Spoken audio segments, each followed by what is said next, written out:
Assalamualaikum warahmatullahi wabarakatuh. Pertama-tama marilah kita panjatkan puja dan puji syukur kita atas kehadirat Allah Subhanahu wa taala yang telah memberikan kita kesehatan sehingga kita masih dapat berkumpul di kelas yang penuh barokah ini. Selanjutnya yang terhormat Ibu Dr. Hadawiyah SE MSI selaku dosen pengampu mata kuliah komunikasi antar pribadi dan teman-teman kelas C2 yang berbahagia. Saya Nurul Muhsina sebagai moderator akan memandu kegiatan diskusi kali ini. Topik yang dibicarakan yakni membuka diri dalam komunikasi antar pribadi. Acara pertama yakni pembukaan. Marilah kita membuka sesi diskusi ini dengan membaca Bismillahirrahmanirrahim. Selanjutnya, sebelum pemateri memaparkan materinya, saya akan memperkenalkan anggota kelompok saya, yakni Muhammad Al-Muhajirin, Nur Amalia, Desi Fitria, dan Muhammad Reski Putra. Baiklah, saya mempersilahkan kepada para pemateri untuk memaparkan materinya. A. Pengertian membuka diri. Salam pembuka bisa disebut dengan membuka diri atau self-disclosure. Membuka diri merupakan salah satu konsep penting dalam komunikasi antar pribadi.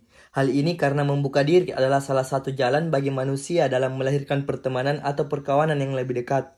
Johnson dalam subpratiknya 1995 mengatakan bahwa membuka diri adalah mengungkapkan sebuah situasi baik di masa yang telah lalu maupun yang sedang dihadapi. Dengan pengungkapan itu, terlihat bahwa membuka diri memiliki dua sisi, yakni pada dasarnya sebagai makhluk sosial, membuka diri adalah salah satu bentuk strategi dalam mempertahankan kelangsungan hidup. Misalnya saja, mengapa seorang mahasiswa datang kepada dosennya, kemudian membuka dirinya dengan mengungkapkan kondisi-kondisi yang dihadapinya. Mahasiswa mengungkapkan dia tidak bisa membayar uang kuliah atau nilainya rendah. Kemudian dosen membuka dirinya dalam menanggapi perihal yang diungkapkan oleh mahasiswa tersebut. Boleh jadi dosen akan menyadari tentang kemampuan ekonomi mahasiswanya, kemudian membantu. Baik, saya akan membacakan bagian B. Mengapa harus membuka diri? Mengapa kita perlu membuka diri? Karena manusia adalah makhluk sosial dan makhluk yang memiliki keterbatasan. Ia perlu dan butuh bantuan serta berhubungan dengan orang lain, perlu empati orang lain, dan seterusnya. Apalagi dengan semakin kompleksnya kehidupan, manusia semakin membutuhkan membuka diri sehingga kompleksitas masalah-masalah tidak membelenggu kehidupannya. Membuka diri pada dasarnya merupakan tindakan rasional seseorang di mana dari tindakan khas muncul tindakan yang saling menguntungkan. Bagi yang membuka diri bisa mendapatkan respon yang diinginkan, sedangkan pada pihak yang lain bisa pula membuka dirinya sesuai dengan kepentingan. Dalam konteks ini terlihat bahwa membuka diri merupakan salah satu aktivitas mirip dengan teori pertukaran sosial. C. Membuka diri membangun kepercayaan. Membuka diri pada dasarnya adalah sebagai refleksi dari hubungan manusia dengan sesamanya. Hubungan ini akan menjadi lebih baik apabila ada kepercayaan di antaranya. Tidak ada prejudis atau saling curiga mencurigai. Sebenarnya tidak mudah membangun kepercayaan di antaranya. Salah satu faktor untuk melahirkan kepercayaan adalah dengan adanya keterbukaan diri. Mengapa membuka diri berarti membangun kepercayaan?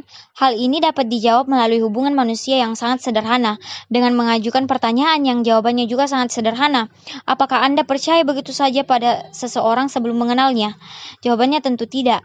Kita tidak langsung percaya begitu saja, baik tentang orangnya, informasi, atau pesannya, bahkan gerak-geriknya. Mengapa kita perlu membangun kepercayaan? Ternyata kepercayaan yang kita bangun melalui hubungan yang saling membuka diri sangat berguna dalam melahirkan integritas sosial manusia. Jadi, membuka diri pada dasarnya merupakan salah satu jalan utama dalam membangun kepercayaan, karena masing-masing berinteraksi dengan akrab dan saling terbuka. Dari proses itu melahirkan perubahan cara pandang, cara menyikapi, dan cara menghadapi orang lain. D. Membuka diri dalam proses komunikasi antar pribadi. Untuk membangun hubungan dengan orang lain, selain saling membuka diri, juga membutuhkan suatu pendekatan yang tidak mudah. Dibutuhkan keterampilan dan kiat-kiat tertentu sehingga orang lain memberikan umpan balik kepada kita. Berkomunikasi secara akrab pada dasarnya bertujuan utama agar umpan balik dari proses komunikasi dapat terwujud sesuai dengan yang diinginkan.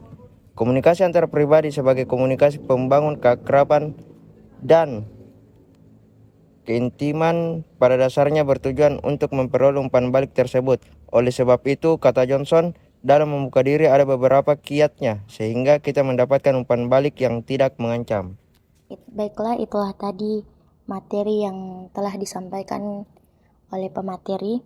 Selanjutnya yakni saya akan membacakan kesimpulan dari hasil diskusi kelompok kami, yakni membuka diri dalam komunikasi antar pribadi adalah langkah penting untuk membangun hubungan yang sehat dan kuat dengan orang lain.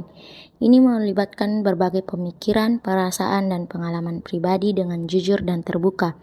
Dengan membuka diri, Anda dapat membangun kepercayaan, meningkatkan pemahaman bersama, dan memperkuat ikatan antar pribadi.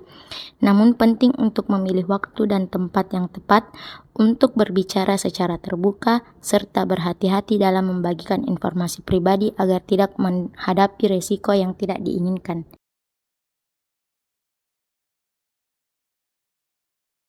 Demikianlah diskusi kelompok kami. Marilah kita mengucapkan Alhamdulillah. Saya sebagai moderator memohon maaf apabila ada kesalahan dan kekurangan dalam proses diskusi kita kali ini. Assalamualaikum warahmatullahi wabarakatuh.